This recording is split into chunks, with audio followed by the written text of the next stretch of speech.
అందరికీ నమస్కారం అండి. చాలా మందికి డబ్బు సంపాదిస్తూ రకరకాల ఆలోచనలు వస్తుంటాయి. కొంతమంది సంపాదించి దాచుకుంటారు, కొంతమంది ఆ డబ్బుతో ప్రపంచయాత్ర చేస్తుంటారు. ఎక్కడో చిన్నప్పటి నుంచి సినిమా మీద ఉన్న పిచ్చి అభిమానంతో సినిమాలు తీయాలి అని ఒక ఆలోచన కొంతమందికి వస్తుంది. అలా ఆలోచన వచ్చిన వాడే మా రత్నాజీ గారు. సో తనకి సురేష్ ఈ చెప్పినటువంటి కథ అంటే ఒక గంజాయి బ్యాక్ డ్రాప్ లో గంజాం అనే ఒరిస్సా దగ్గర ఉండే ఒక బార్డర్ లో జరిగే ఒక ఈ ఇష్యూస్ మీద ఒక ట్రూ ఈవెంట్స్ తనకు తెలిసినటువంటి కొన్ని వాటిని గ్యాదర్ చేసుకొని ఒక కథలో అల్లుకొని తీసుకొచ్చి తను చెప్పగానే ఆ కథ విని వీళ్ళు ఓకే చేశారు. తర్వాత పద్మనాభ రెడ్డి గారు కూడా ఈ చిత్రానికి ఆయన ప్రొడ్యూసర్ జాయిన్ అయ్యారు. అండ్ మల్టీ టాలెంటెడ్ పర్సన్, చాలా ఎనర్జెటిక్ హీరో. సరైన సినిమా తగిలితే తెలుగు సినిమాని ఊపేయగల సత్తా ఉన్న మా త్రిగుణ తమ్ముడు ఈ సినిమాలో తను హీరోగా. అలాగే కన్నడ దేవరాజు గారు, మనందరికి తెలిసినటువంటి ప్రముఖ విలన్ దేవరాజు గారు అబ్బాయి ప్రణమ్ కూడా ఈ సినిమాలో సెకండ్ హీరోగా చేశారు తను.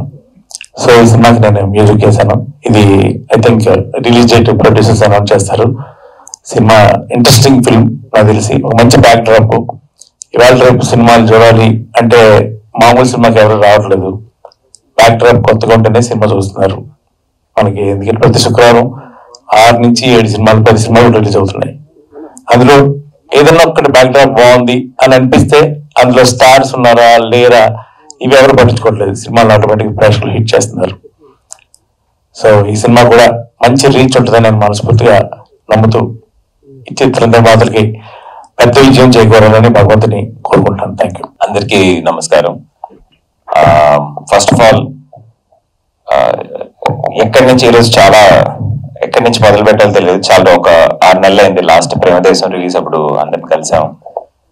చాలా జరిగిపోయింది. ఫస్ట్ చాలా రోజుల నుంచి నేను చెప్పాలనుకుంటున్న ఒక విషయం ఈరోజు చెప్తున్నాను. ఎక్కడో ముషీరాబాద్ పక్కన పద్మరావు నగర్ లో ఒక చిన్న అపార్ట్మెంట్ లో ఉండేవాళ్ళం. ఆర్టీసీ క్రాస్ రోడ్ పక్కనే కాబట్టి ఎవ్రీ సాటర్డే మేము సినిమాలు చూసేవాళ్ళం. అలా సినిమాలు పిచ్చితో సినిమాలకు వచ్చాను. ఈ రోజు నాకంటూ ఒక ప్లేస్, నాకు ఒకరు పిల్లనిచ్చారు. వీడిని నమ్మి పెళ్లి చేయొచ్చు, బాగానే ఉంటది అని చెప్పి ఇంత దూరం వచ్చి హ్యావ్ అ రన్నింగ్ కెరియర్, ఒక ఇల్లు ఉంది. హియర్ నా ఫస్ట్ ఆడియో ఫంక్షన్ కథ నాకు గుర్తుంది. పక్కన జనీలియా మనీష్ మల్హోత్రా ఇచ్చిన బట్టలు వేసుకొచ్చింది.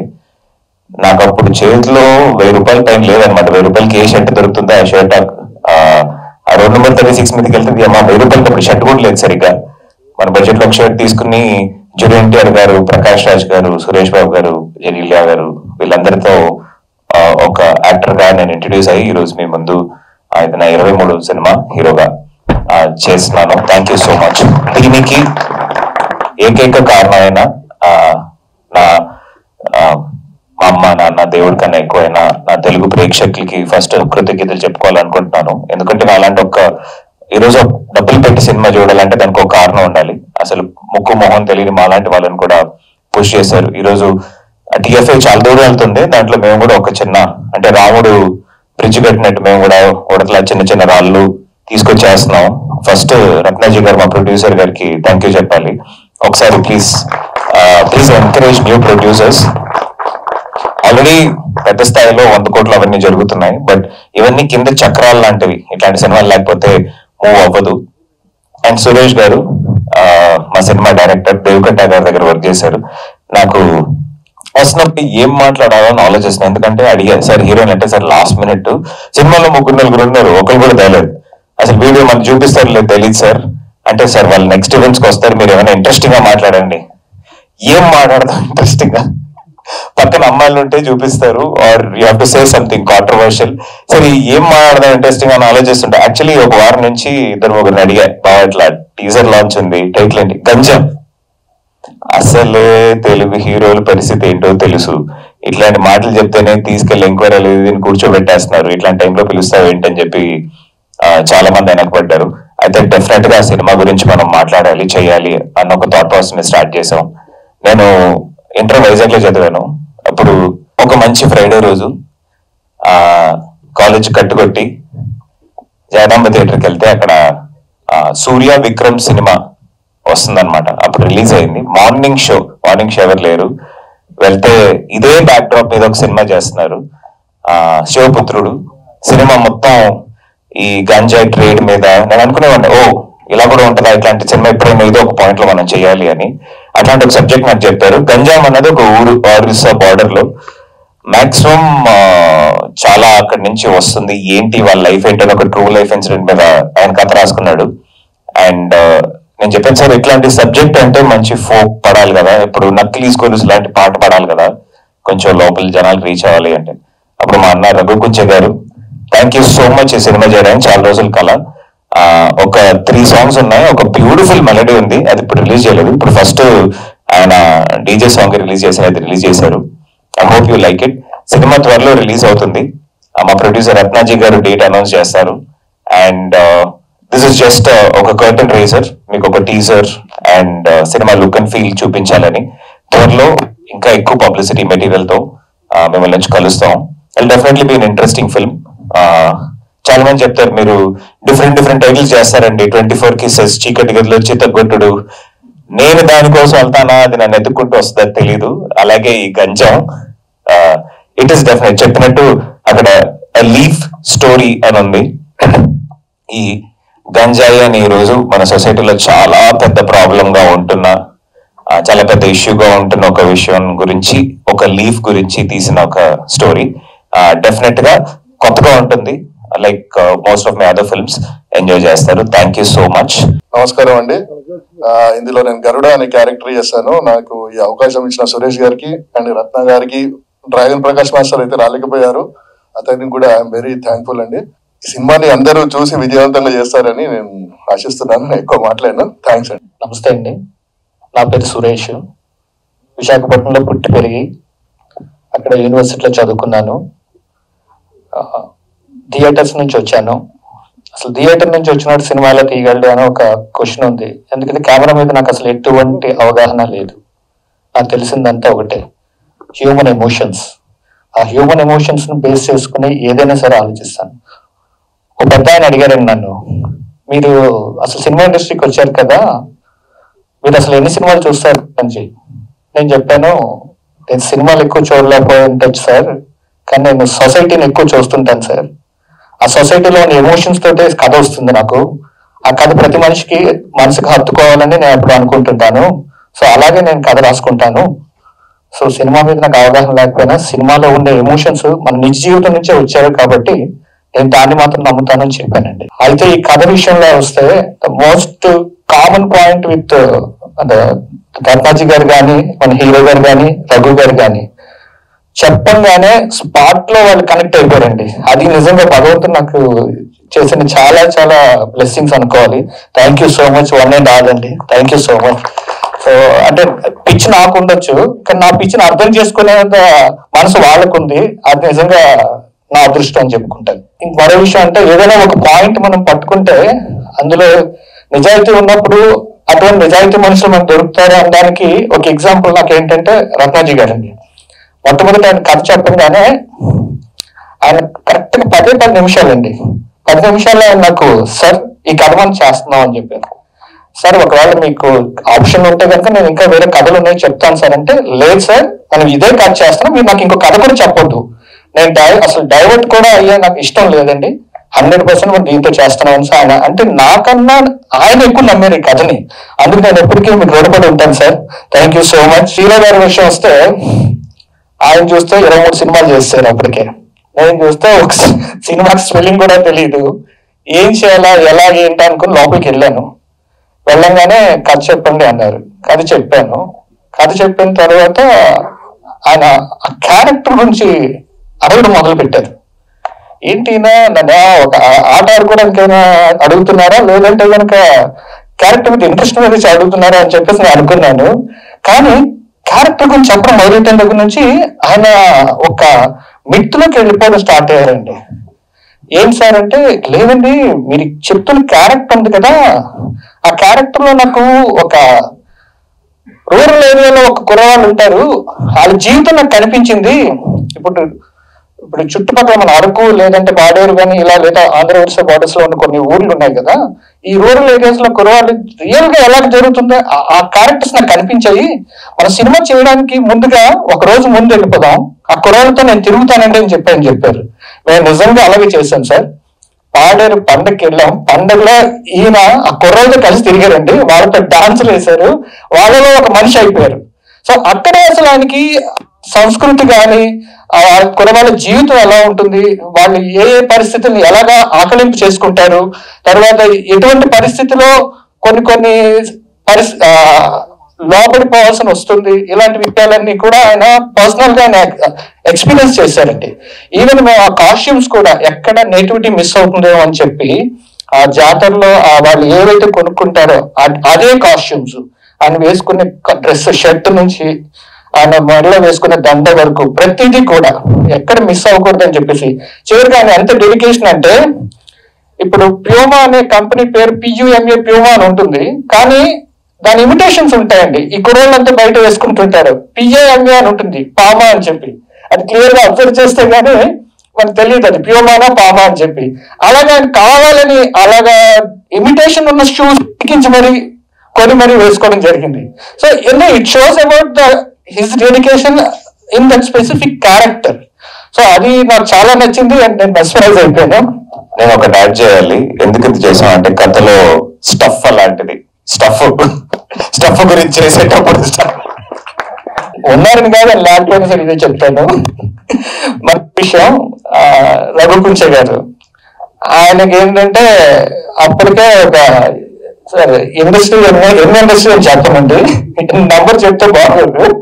సో ఆయన ఆల్రెడీ అప్పటికే సెటిల్ అయిపోయారు, ఒక లెవెల్లో ఉన్నారు.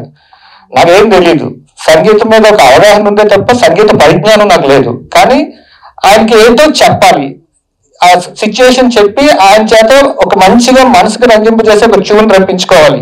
ఇలాగ ఆలోచించి ఆయన చెప్పడానికి వెళ్తే, అరే నువ్వు నన్ను తినేకరా, నాకు బాగా అర్థమైంది, నీకు నాకు వదిలేసే నేను చెప్తానని చెప్పి ఒక ట్యూన్ ఇచ్చారు సార్. నాకు ఒకసారి ఫోన్ చేశారు, నేను వైజాగ్ లో ఉన్నాను అప్పుడు. ఆయన ఒకసారి సడన్గా ఫోన్ చేశారు, మార్నింగ్ అరౌండ్ 8:39 అనుకుంటా. ఫోన్ చేసి సురేష్ ఎక్కడున్నావు అని అడిగారు. సో అన్న ఇక్కడే ఉన్నాను అంటే, అరే నేను ఇప్పుడు ఎక్కడున్నాను తెలుసా అని అడిగారు నెక్స్ట్. అంటే ఎక్కడున్నావు అంటే, నేను బాత్రూమ్ లో టవల్ కట్టుకుని ఉన్నాను రా అన్నారు. బాత్రూమ్ లో టవల్ కట్టుకుని వచ్చాడు ఏంటంటే, నాకు షార్ట్ గా ఒక స్పార్క్ వచ్చింది, అద్దరిపోయే ట్యూన్ వచ్చింది, ఇంకా ఎక్సైట్మెంట్ ఆపుకోలేక టవల్ బయటకు వచ్చి నీకు ఫోన్ చేస్తున్నాను, ఈ సాంగ్ ఒక లెవెల్లో ఉంటది అని చెప్పి అంతే. అంటే ఆయన కూడా ఇన్వాల్వ్ అయ్యి ఎక్సైట్ అయ్యి ఈ కథని, అంటే నా పిచ్చిని ఆయన కూడా పిచ్చిగా మార్చుకుని అటువంటి ట్యూన్స్ ఇచ్చినందుకు ఆయనకి చాలా చాలా చాలా చాలా థ్యాంక్స్ అండి. ఎప్పటికీ నేను రుణపడి ఉంటాను. సో ఇది ఒకటే కాదు సార్, ఈ కథ అనుకున్న మొదటి రోజు నుంచి కూడా ఇందులో ప్రతి ఒక్కరు కూడా మనసుకి అంటే పాజిటివ్ వైబ్స్ అలా వచ్చినాయి. క్యారెక్టర్ అనుకుంటే క్యారెక్టర్ అసలు అదిత్ గారు ఏంటంటే ఒక విలేజ్ ఏరియాలో కుర్రోడు ఏంటంటే, ఆయన చూస్తే చాక్లెట్ బాయ్, అసలు చాక్లెట్ బాయ్ తీసుకొచ్చి ఒక మాస్ మసాలా హీరోగా చూపిస్తా అంటే అసలు ఊహకే అందదు అది. అటువంటిది అసలు అతను నన్ను కన్విన్స్ చేసగలిగాడు. మేక్ ఓవర్ కానీ ఇవన్నీ కూడా ఆయన ఇన్వాల్వ్మెంట్. అట్లా ప్రతి కాస్టింగ్ హీరోయిన్ గా ఆమెని మేనకోడలు చేసింది, అమ్మాయి పేరు రితిక. ఆ అమ్మాయి కూడా ఎలాగంటే వీళ్ళిద్దరు నిజంగా బాగుపడలేము అనుకుంటాం మనం బయట, అంత వాళ్ళిద్దరి మధ్య కెమిస్ట్రీ అంత బాగా వర్కౌట్ అయింది. నాకు భయం వేసింది వీళ్ళు చేస్తే చూస్తే లవ్ పడిపోతారేమో అని చెప్పేసి. అంటే వాళ్ళ కెమిస్ట్రీ చూస్తే అంత బాగా అనిపించింది నాకు. అదే కాదు దేవరాజ్ గారు, కన్నడ సీనియర్ యాక్టర్ దేవరాజ్ గారు.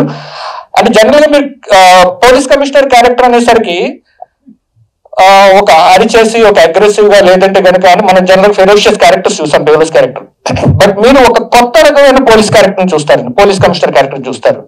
ఒక తండ్రి వాళ్ళ బిడ్డల జీవితం కోసం వాళ్ళ అంతర్మదనం ఎలా ఉంటుంది అన్నది పోలీస్ కమిషనర్ క్యారెక్టర్ లో కనిపిస్తుందండి.